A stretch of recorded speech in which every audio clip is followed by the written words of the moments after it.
I am really excited about today's podcast. We have an incredible guest. His name is Joe Mendoza, or as some people call him, Coach Joe. Joe has been in real estate for over 30 years. He was one of the highest producing realtors in Southern California. Then he moved to fix and flips, wholesaling, and multifamily. Today, Joe is a coach to many of the number one realtors across the country. And get this, he is now turning his attention to land. There are so many nuggets in this podcast, so strap in for our interview with Joe Mendoza.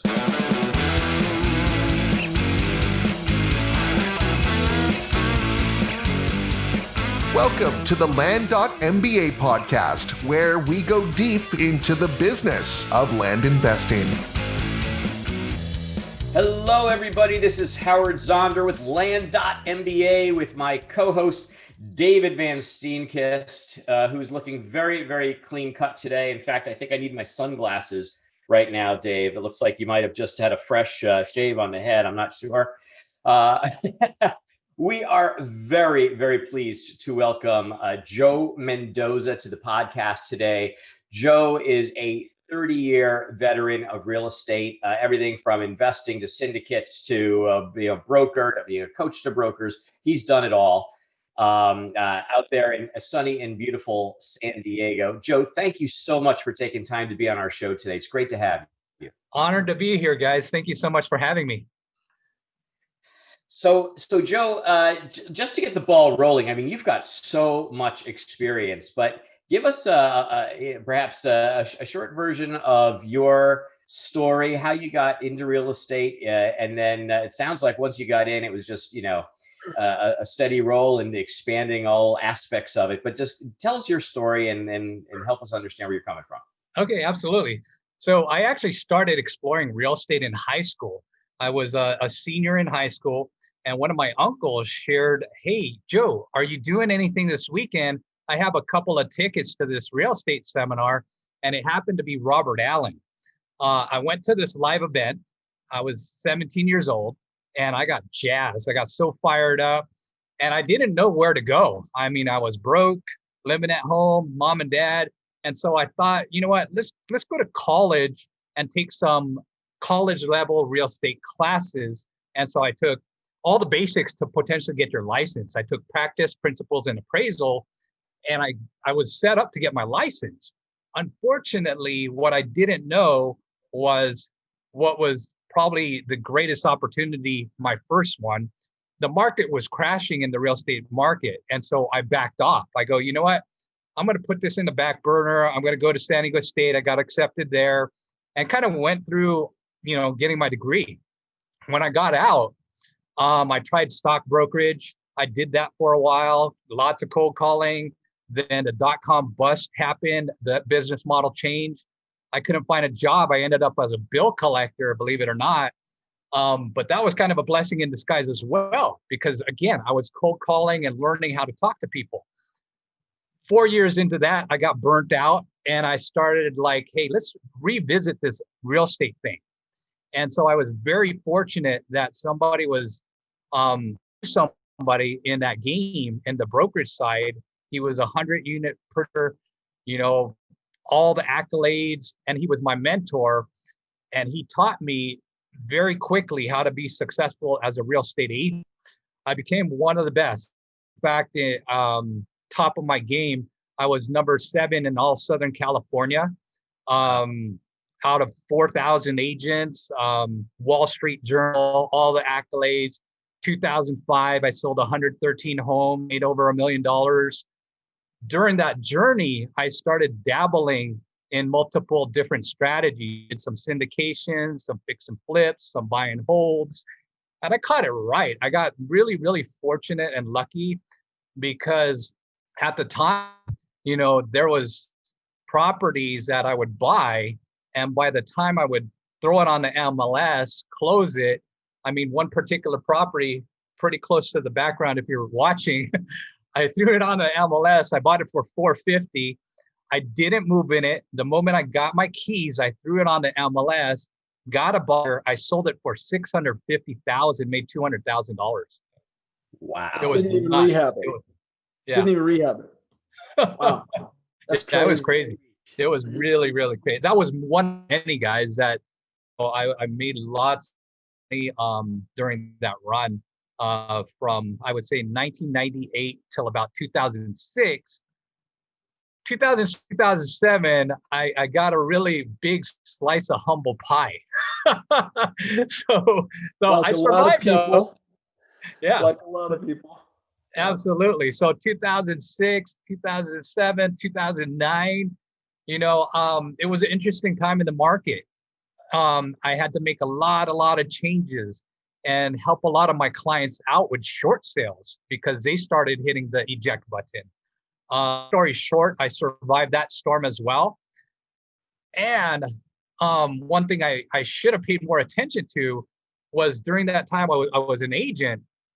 I was helping a lot of investors as an agent, where I was making $10,000 to $20,000 on my real estate commissions. I was helping these investors doing these fix and flips and what have you. They were making $100,000 to $200,000 per flip, and that light bulb went on. And I was like, you know what? I got to get on the other side of the fence here and really take this seriously. And that's when the light bulb went off, and I really started to get serious about becoming an investor. The first run, I was more of a spectator. I didn't really know numbers and analytics. I just got lucky or caught it at the right time. But that other go round, I said, hey, in 2012 on forward, I go, you know what? I'm going to be a really good investor this time and know my numbers, buy right, analytics, et cetera, et cetera, et cetera. Wow. That is an unbelievable story. And most people that have that kind of success, they just keep going. They just keep turning that crank. They don't say, oh, now let me expand and go into this other area or do something else. So that really speaks to your entrepreneurial spirit. Thank you. So when you decided to make that switch to fix and flip, did you just take what you had learned from your customers, or did you take a course? How did you make that switch? I did a little bit of both. So a lot of it was trial and error in the beginning. I didn't do any boot camps or anything like that. I just figured it out. But then when I made that decision to like, hey, you know what, let's play a bigger game. Let's go into multifamily, syndications, some development. Then I really started studying. And you name some of the big names that we hear on the circuit. I probably studied with them or was in their mastermind or coaching program, and I really, really learned the ins and outs of that model. As a matter of fact, I was starting to study for my CCIM. I had all the classes done, the Certified Commercial Investment Member.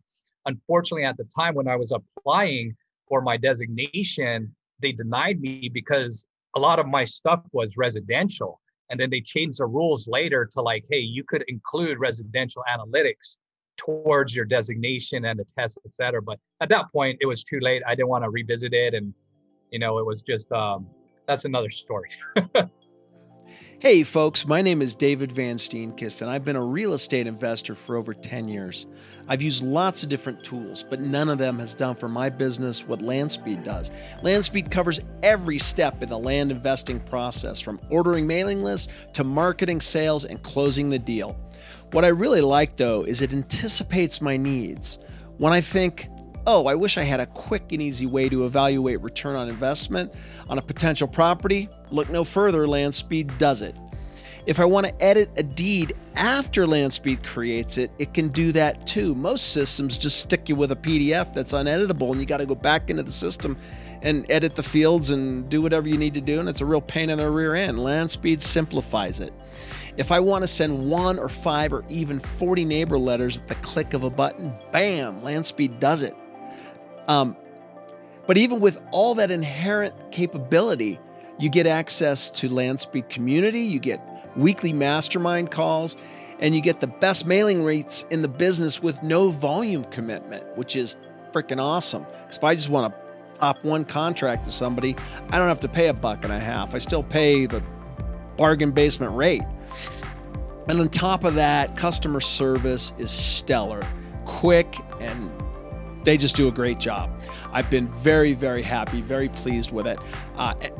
And look, I've been running my business on LandSpeed for over 2 years.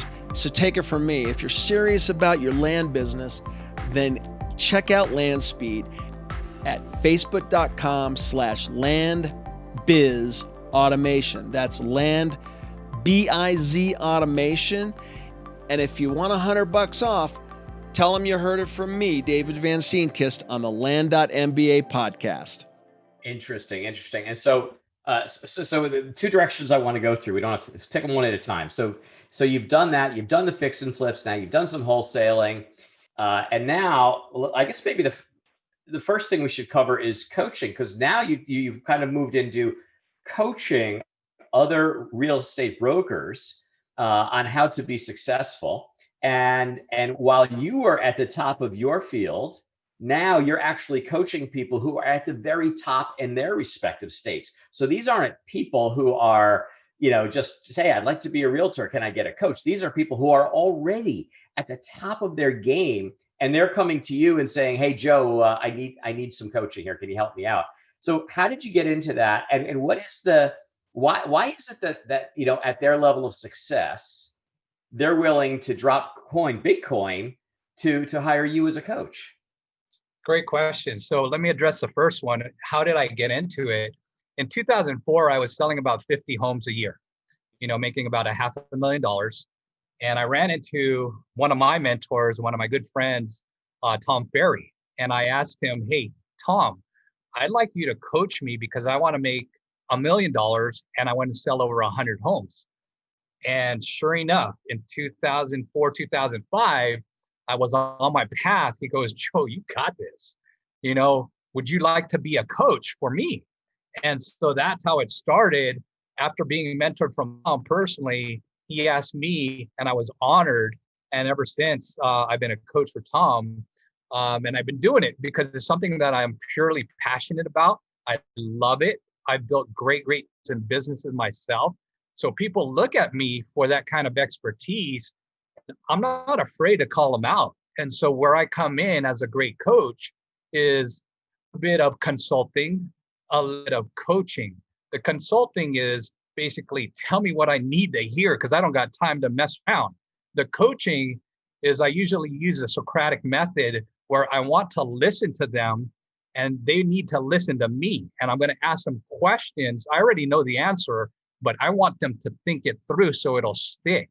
So I do a combination of the Socratic method of coaching, and I also do some consulting from my personal wisdom and experience. And a lot of folks, like you mentioned, I've coached some of the best of the best in the nation. Talk about number ones in the state. I don't want to name drop too many, but I've coached them, and you look them up, and they'll let you know that I've been their person in that corner helping them out.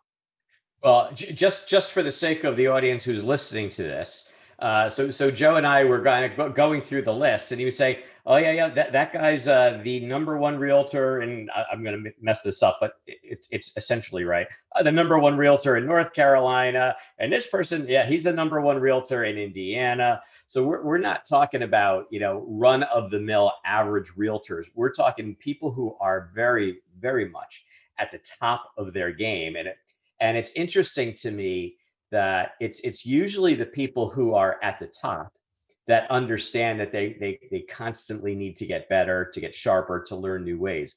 Those, it's much more often it's the people who are on, still striving that say, no, I don't want to spend the money. I can do this myself. I'll be fine. But the people at the top do it. And I think if I remember correctly, when we were speaking the other day, you used the example of Tiger Woods. Exactly. And I'm glad you brought that up, Howard, is because usually the people that are humble enough to like, hey, I want to get to the next level and their ego's out of the way, those are the people that appreciate me more. It's when they come to me, sometimes I get this random client and I know they have a big ego. Well, I know it's not going to work unless they're willing to change. So the humility of like, hey, dropping down your guard, be willing to work and be willing like, hey, there's always room for improvement. That's when these clients do their very, very best. And yeah, those people at the higher echelons of the real estate game in life, they understand. that I was talking to another person the other day who has a great show as well. And he was saying, yeah, I have 5 coaches. And so he gets it where like, yeah, they're going to call you on your blind spots. They're going to see any deficiencies in your business, and they're willing to help you out because they're not going to lead you astray. You're paying them good money. Why would you want to screw up that relationship?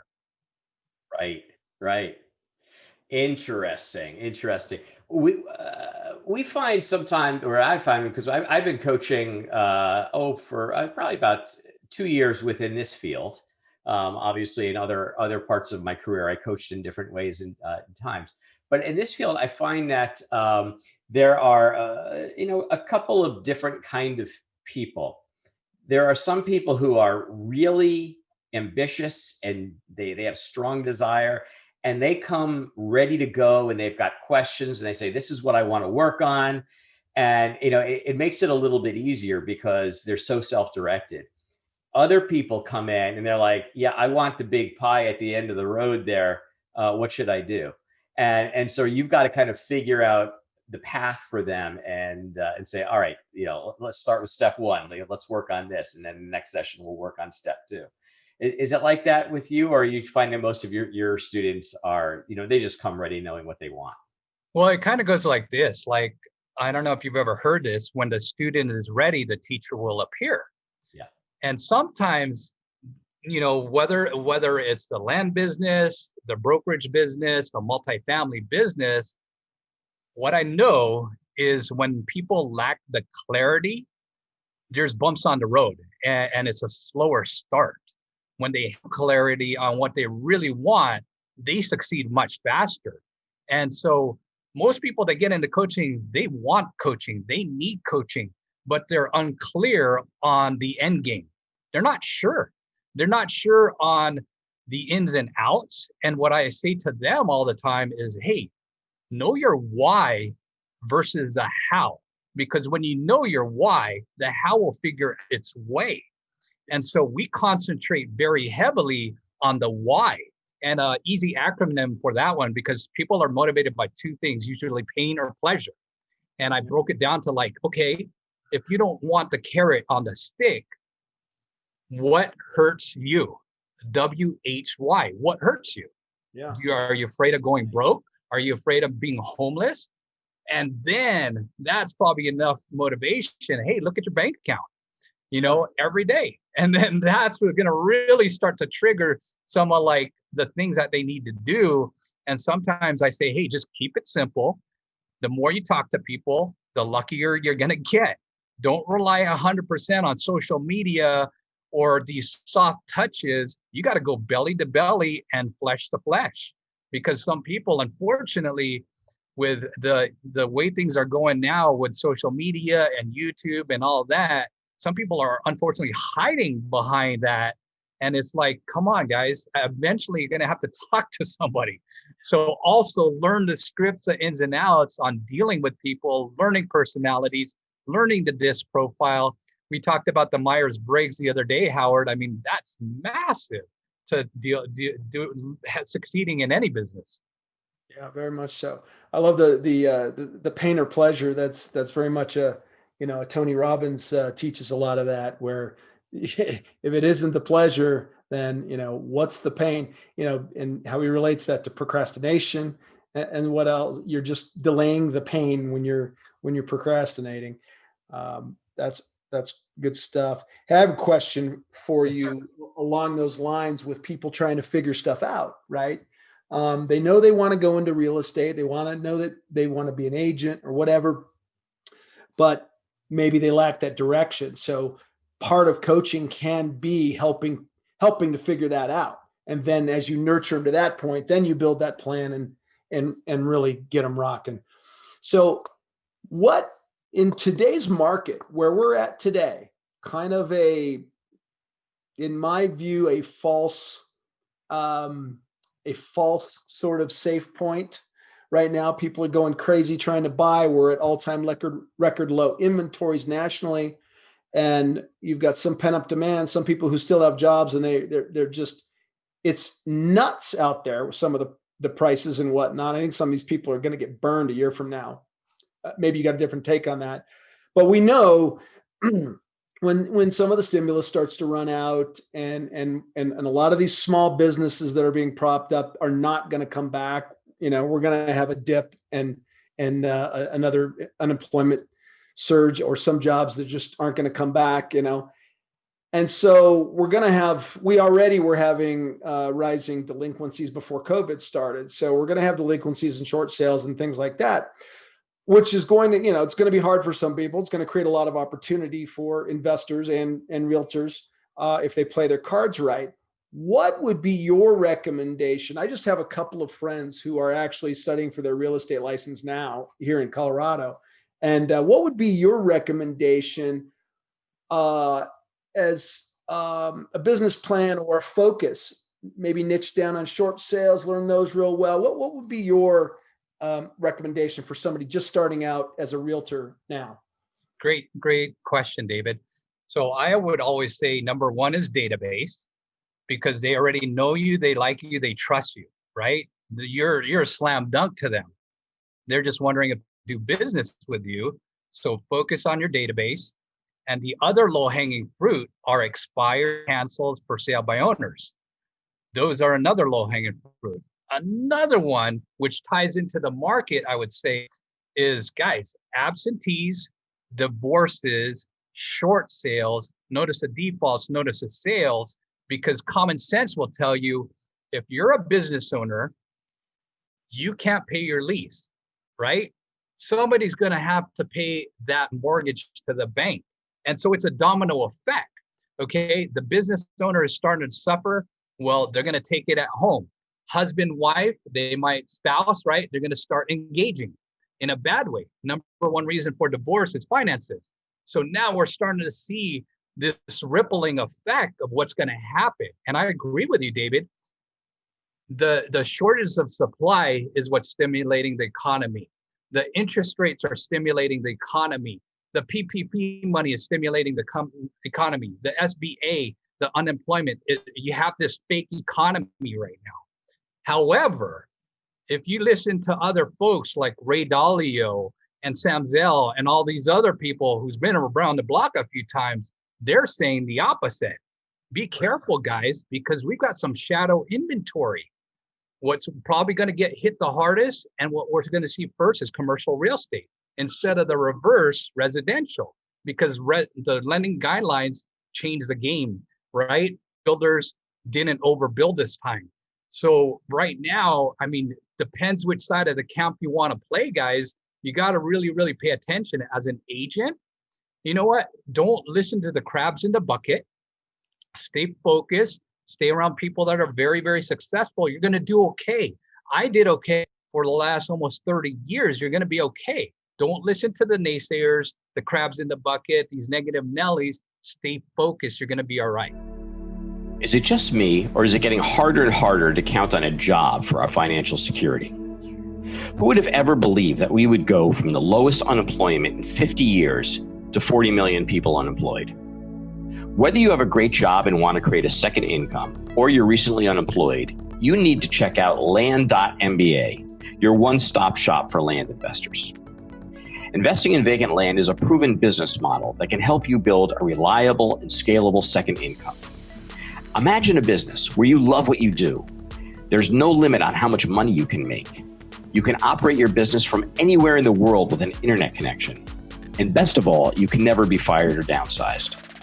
If this sounds good to you, land.mba provides everything you need to get your business up and running and delivering income quickly.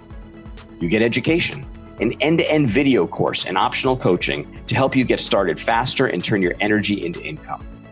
You get tools so you can automate and outsource the busy work and stay super organized. You get access to a thriving community of like-minded investors, which is a powerful way to share best practices and develop potential partnerships for growing your business. And finally, you get access to deal financing, so you never have to pass on a great investment opportunity due to limited funds. Our team has over a decade of real estate investing experience and has the knowledge and experience you need to help navigate any investing scenario. And with land.mba, we hold nothing back. Because there are no upsells, you get access to all of our combined knowledge right out of the gate. So don't wait to provide your family with financial freedom. Sign up today for Land.MBA's Soup to Nuts Land Investing video course. Just go to courses.land.mba and use coupon code FREEDOM to get 25% off. That's courses.land.mba and coupon code FREEDOM.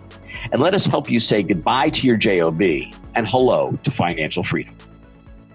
You always find a way to be successful. You know that whether it's real estate or stocks, there's ways to make money when the market's going up. There's ways to make money when the market's going down. So why at this juncture are you now looking at land as yet another asset class to participate in? Howard, I mean, I'm in a bittersweet way, I guess. Sometimes my strength is sometimes my fault. Where I'm a voracious learner and student, and I study, and I learn all the different indicators as I mentioned. Affordability. I do want to buy land. It's affordable, and like you said, you don't have to get so creative and no money down, no credit. You could buy it and you could afford it. A lot of people are getting away from the city because of COVID, right? Land, I think, is a great, interesting asset class where I used to be actually turned off because I had my broker hat on, and like putting my broker hat on, I was like, this is hard to do. Yeah, I could charge 10% commission, but God, I got to know do the land survey, get the lines, draw, and I had the wrong hat on. Where I'm looking at it now is I'm putting the right hand on as an investor on like the demand, the opportunity. There's, I don't know, 2 billion acres available or something crazy like that. And it's not very highly competitive yet. Where like, I mean, you look at the people that bought a lot of multifamily, they made a big run.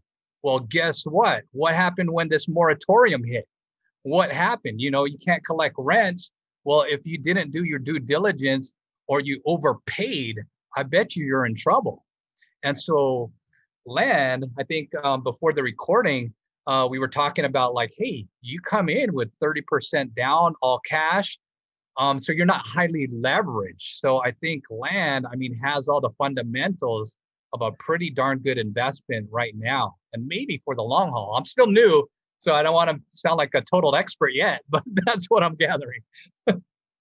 Yeah, no, I that makes perfect sense. It is perfect, and it's interesting to hear it from the perspective of somebody coming from the realtor field. Recently on the podcast, we had one of our students on who is a very successful realtor down in Oklahoma City area. And he was doing the same thing, and he's kind of, now he does both. But his comment was, now that he's been doing land for a while, is if somebody brings me an opportunity with bricks and sticks, it better be one unbelievable opportunity to take my eye off of land right now.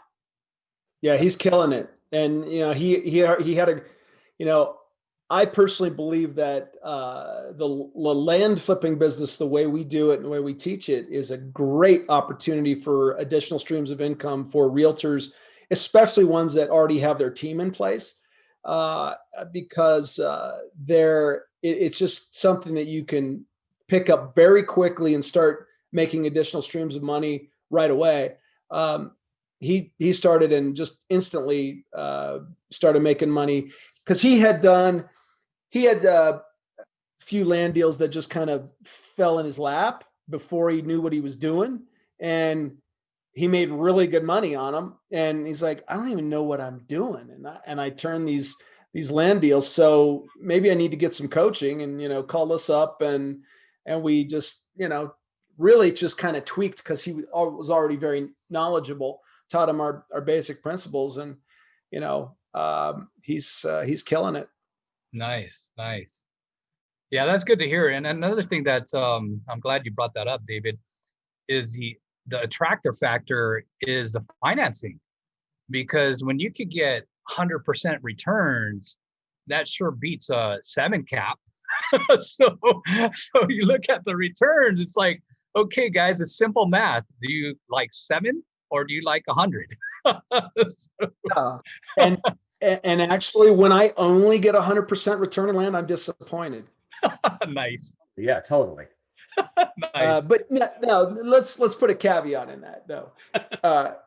The lower price you go down into some of the cheap stuff. You got to turn a lot of volume. You might make 3, 5, 1,000. I've made 3,000% on properties. But the higher up you go in pricing, the less the multiple, but you get bigger spreads and don't have to do as many deals. So I personally prefer a business model that has a little bit of everything. You have your volume going, you create your systems on your low end stuff, do a lot of seller finance notes on those, and then have some medium stuff, and then dabble with some higher end stuff. Yeah, one of the things that I think people really get stuck on, and I hear this question a lot. In fact, Joe, you and I talked about this, which is, how much is it going to cost me? What's my monthly run rate going to be? How much do I need to be able, should I be thinking of in terms of investing, every month in terms of new properties and whatnot? And the thing is, in this business, let's say you start out with the real small properties, right? Back in the day, I used to buy properties for $500. Now that same property might be $1,000 just because of competition in those certain places. But $1,000, right? It's not that much. And you're turning around and flipping it for anywhere from $2,500 to $4,500. And you start out with these small deals and you start building the machine, right? You're not getting rich yet, but you're building the machine and you're building a track record, and you're building that spreadsheet that shows deals. And what the important metric on that little spreadsheet is ROI, ROI, ROI, ROI. So you now have this track record of doing these great deals. And now you go to friends, family, whoever, and you say, so how much you making in the stock market? And stock market's all-time high. People are still rate.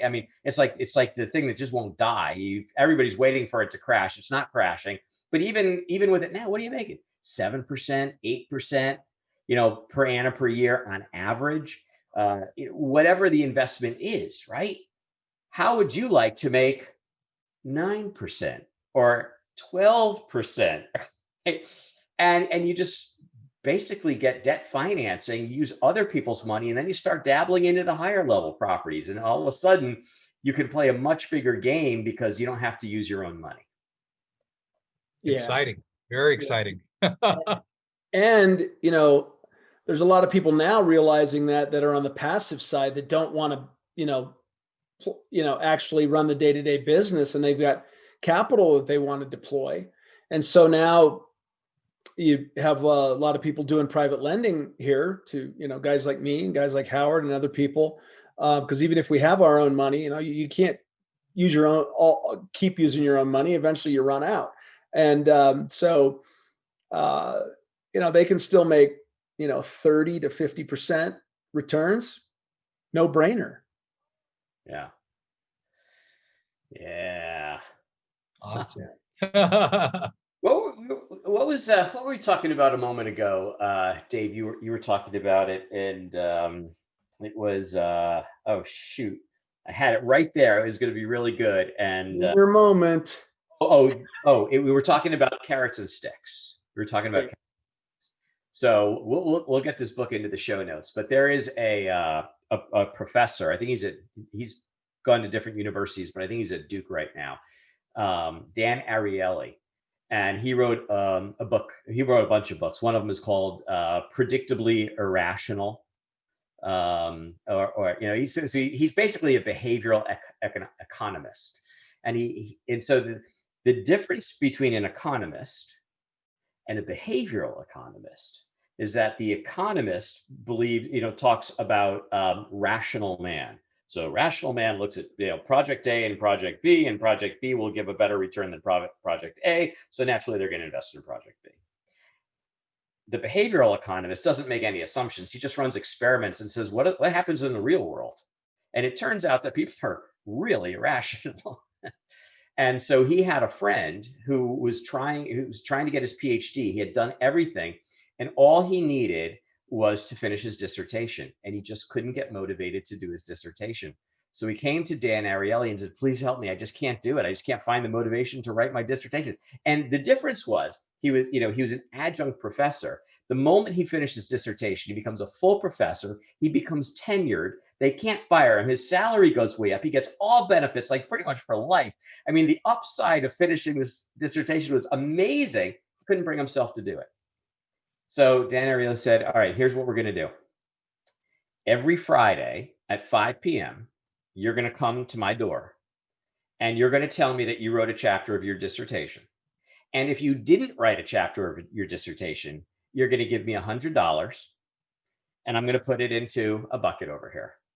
And at the end, I'm going to take all the money that you gave me and I'm going to throw a huge party with all the people that you dislike most in the world, and you're not invited.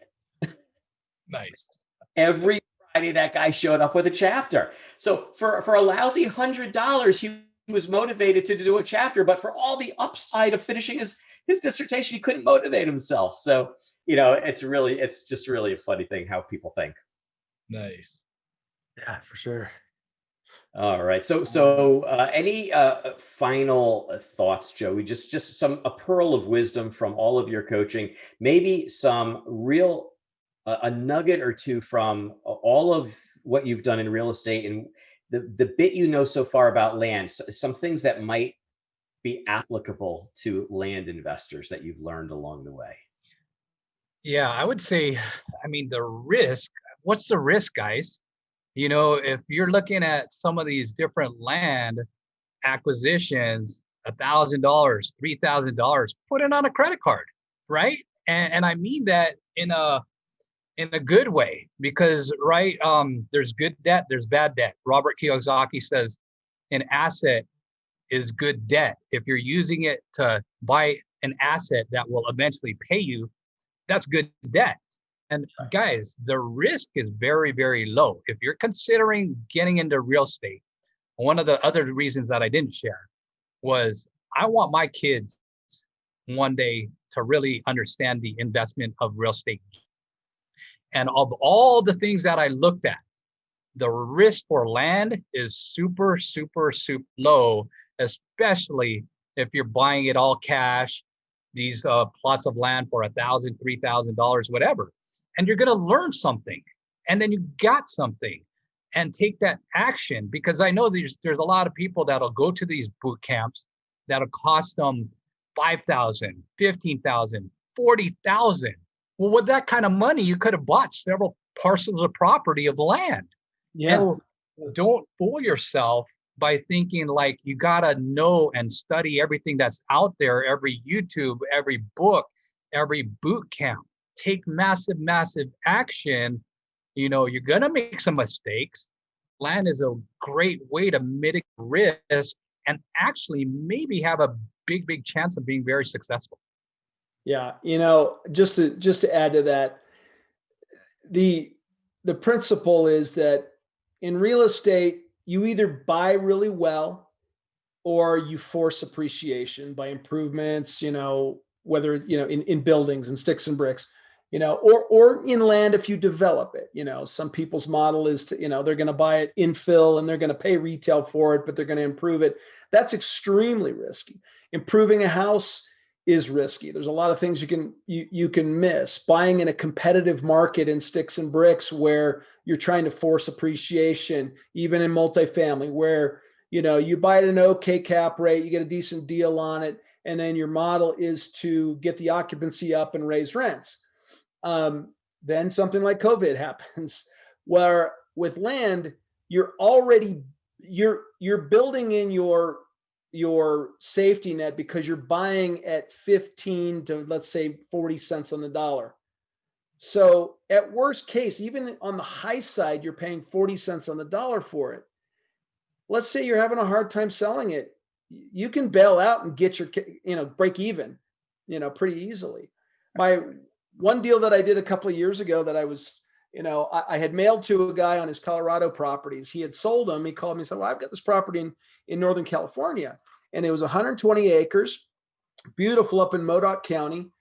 But I didn't know the area very well. I bought it for $30,000. I thought I'd be able to sell it for about 80 or 90,000 bucks. I'm all jazzed. Well, and my average deal hold time is 90 days. So I sat on this property for 90 days. No, I'm sorry, 9 months, kept dropping the price, finally sold it for 40 grand. So I still made 30% ROI, and that sucked for a land deal. That's awesome. And if you don't mind me sharing one more story, land, one of my professors from San Diego State, who I admired a lot, he became a client later.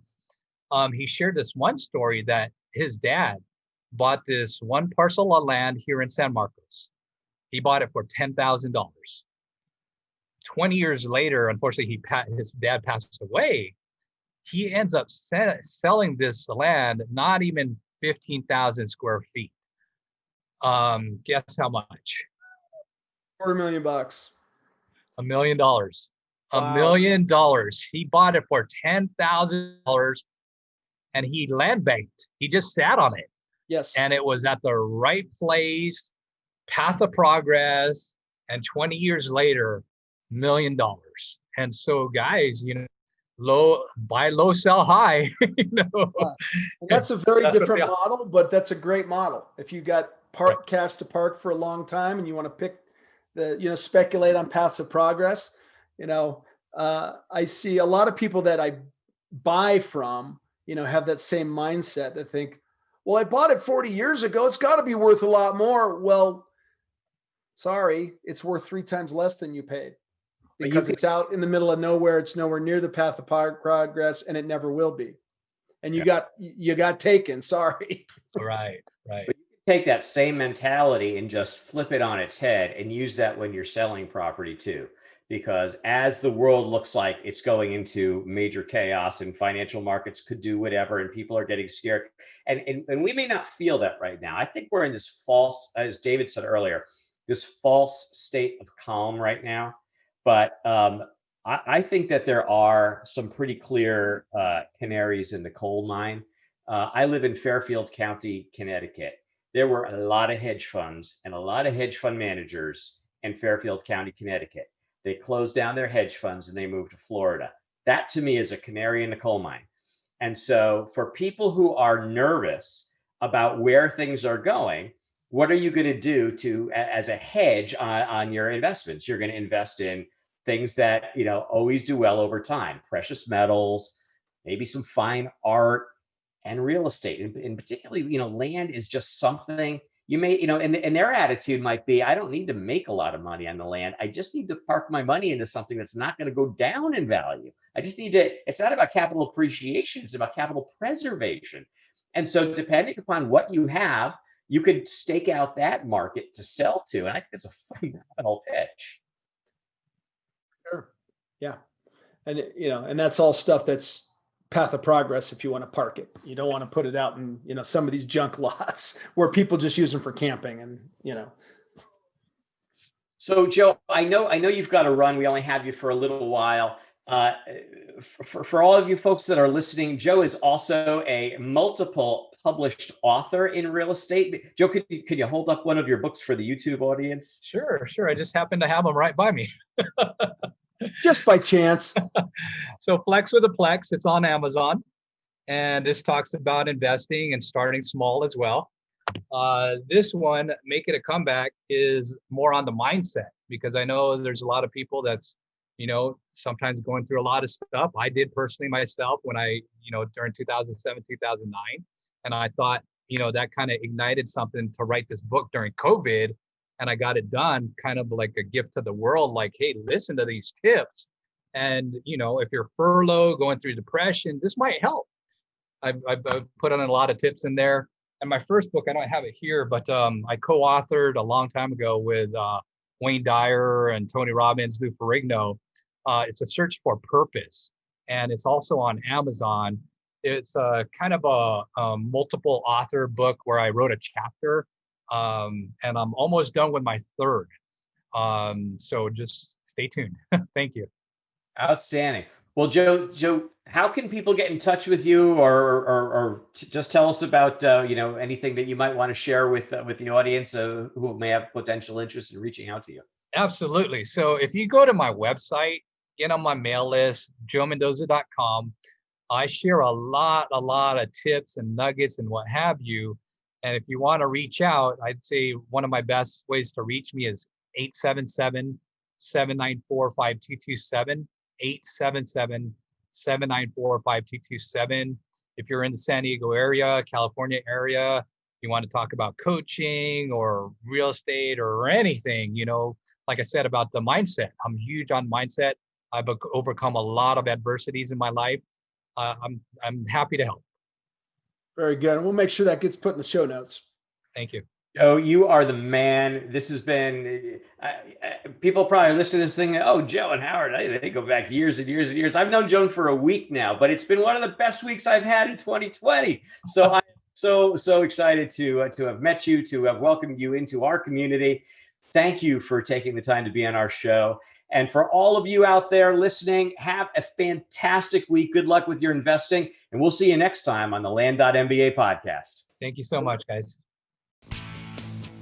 We hope you enjoyed this episode, had a bit of fun, and walked away with some actionable insights that you can apply to your business.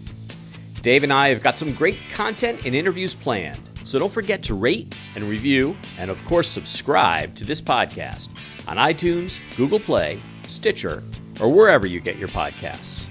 If we mention any interesting links or tools, you'll find them in the show notes. To learn more about Land.MBA, visit our website at, wait for it, Land.MBA. See you next time on the Land.MBA podcast.